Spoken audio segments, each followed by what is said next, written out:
Sir sir जो basketball वाला था सर उसका रीजन क्या था सर बताओ।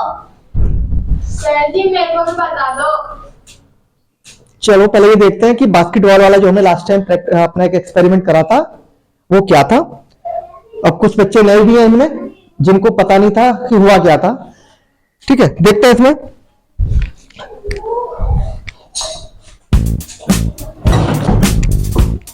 देखो इस एक्सपेरिमेंट में, चलो एक काम करो दिवांश, तुम आ जाओ बेटा इधर। देखो ये बॉल, देखो आपको यहां से छोड़नी है, देखते हैं कि बॉल कितनी हाइट तक आएगी। ठीक है, लो ठीक है, यहां तक आ रही है ना। अच्छा, अब इस वाली बॉल को छोड़ के देखो, ये तो बहुत नीचे ही रह गई।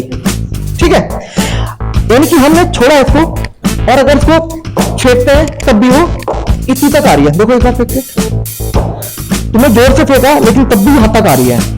ठीक, अच्छा अब देखो बैठो, अब तुमको दिखाता हूं कि साइंस में देखो क्या, साइंस की क्या बात है। देखो इसके अंदर कि अब मैंने याली बॉल, छोटी सी बॉल, अभी तुमने देखा भी था कि तुमने पूरी ताकत से फेंकी लेकिन तब भी वो बाउंस यहां तक आ रही है।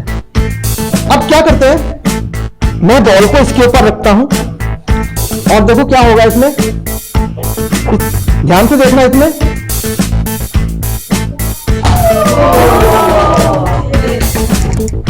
तो इसमें क्या हुआ, देखो पहले आपने कितनी जोर से फेंका लेकिन उसकी मैक्सिमम हाइट बाउंसिंग की यहां तक आ रही थी, लेकिन अब की बार क्या हुआ, बॉल कितना ज्यादा बाउंस हो गई। ठीक है, जबकि हमने केवल छोड़ा था। तो इसका क्या रीजन है, अब वाली बात देखते हैं। देखो वैसे तो ये थोड़ी बड़ी क्लास की बात है, तुम थोड़े छोटे हो अभी, लेकिन जो हमारे बड़ी क्लास वाले बच्चे हैं उनको समझ में आएगा। इसमें हमारा पूरा खेल होता है मोमेंटम का। मोमेंटम शायद पढ़ा हुआ होगा, कुछ लोगों का तो होगा तुम में से पढ़ा हुआ। तो मोमेंटम क्या होता है,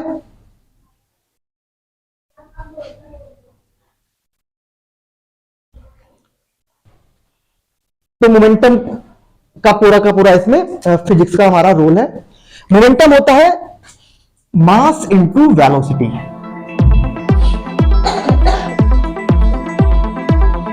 मास इंटू वेलोसिटी, एक हमारे पास इसमें लॉ आता है, law of conservation of momentum. ठीक है, अब देखो हमारे पास दो बॉल थी, एक बॉल तो थी हमारे पास, एक हमने बास्केटबॉल ले ली बड़ी बॉल, और एक हमने ले ली थी छोटी बॉल। ठीक है, अब एक बात समझना, अब छोटी बॉल है तो उसका मास भी कम होगा। तो हमने मान लिया कि स्मॉल बॉल जो है,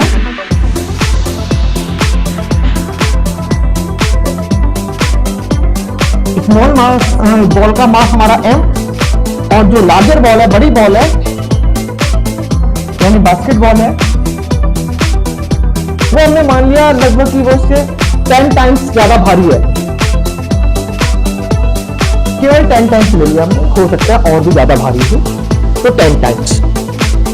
देखो जब हमने दोनों को एक साथ जोड़ा और ऊपर से हमने छोड़ा इसको, देखो शुरू में तो किसी हाइट पर अगर कोई चीज होती है तो यहां पर रुका हुआ है, ये इसकी वेलोसिटी 0 है।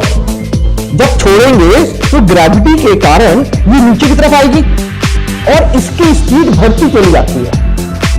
और जब ये ग्राउंड से, मानो ये ग्राउंड है, ग्राउंड पे टकराने ही वाली होगी, उस समय मैक्सिमम स्पीड हो जाएगी। ठीक, हम ये मान लेते हैं कि जब ये ग्राउंड पे टकराएगा, इधर पहुंचेगा, तो यहां पर इनकी स्पीड v हो गई। अब चूंकि दोनों बॉलें एक साथ हैं तो उनकी स्पीड भी एक ही होगी दोनों की टकराते समय।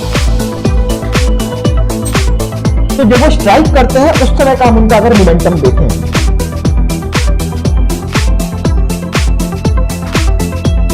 तो momentum of balls before collision. Collision कहते हैं टकराने को, तो टकराने से पहले उनका मोमेंटम कितना था, या समझ लो टकराते समय मोमेंटम कितना था। तो दो बॉलें हैं, दोनों के मोमेंटम को ऐड कर देंगे। मोमेंटम होता है हमारे पास m इंटू वी, अभी मैंने ऊपर बताया था फॉर्मूला, तो m1 v1 plus m2 v2। है, लेकिन यहां पर हमारे पास वेलोसिटी तो सेम है, क्योंकि एक साथ आ रही हैं दोनों बॉलें, तो वेलोसिटी तो दोनों की सेम रहेंगी। उसको मैं v मान लेता हूं। m1 पहली वाली बॉल का मास m ले रखा है, वेलोसिटी v। दूसरी वाली बॉल का मास 10 टाइम्स, तो 10m, और वेलोसिटी इसकी भी v। तो ये हो गया हमारे पास 11mv।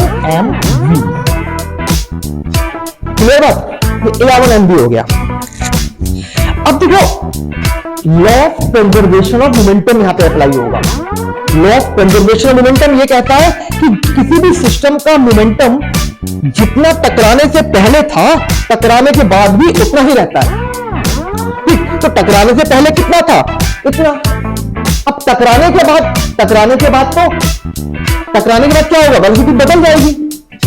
तो जब ये बॉल टकराई थी, तो तुमने ध्यान से अगर देखा होगा, तो देखो क्या हुआ कि जब हमने बॉल को छोड़ा, तो जो हैवी वाली बॉल थी वो नीचे रह जाती है, और छोटी वाली बॉल ही बाउंस कर जाती है। Yes sir. ठीक, तो इसमें क्या हुआ कि आफ्टर कोलिजन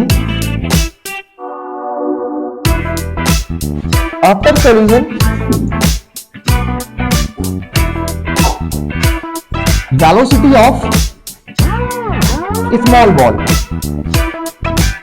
वो तो हो गई v2, चेंज हो गई,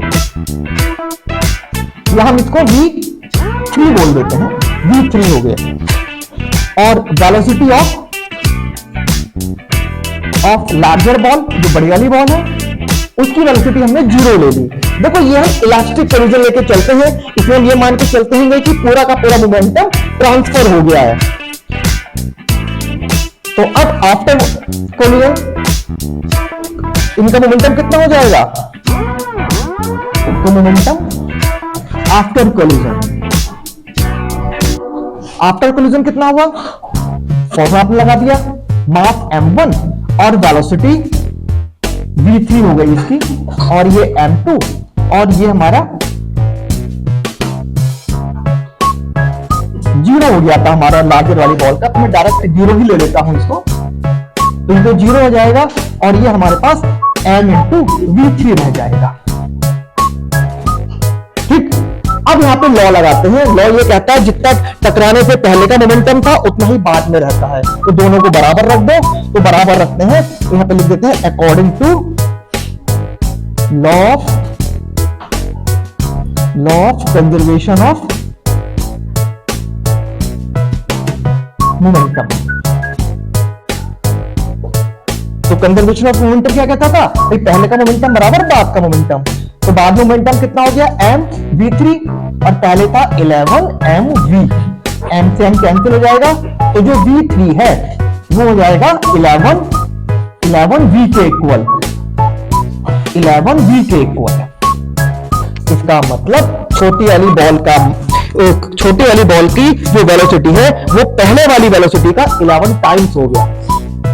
समझ गए? तो इसलिए वो इतनी ज्यादा वेलोसिटी से ऊपर जाता है। बात समझ में? तो ये था इसका रीजन।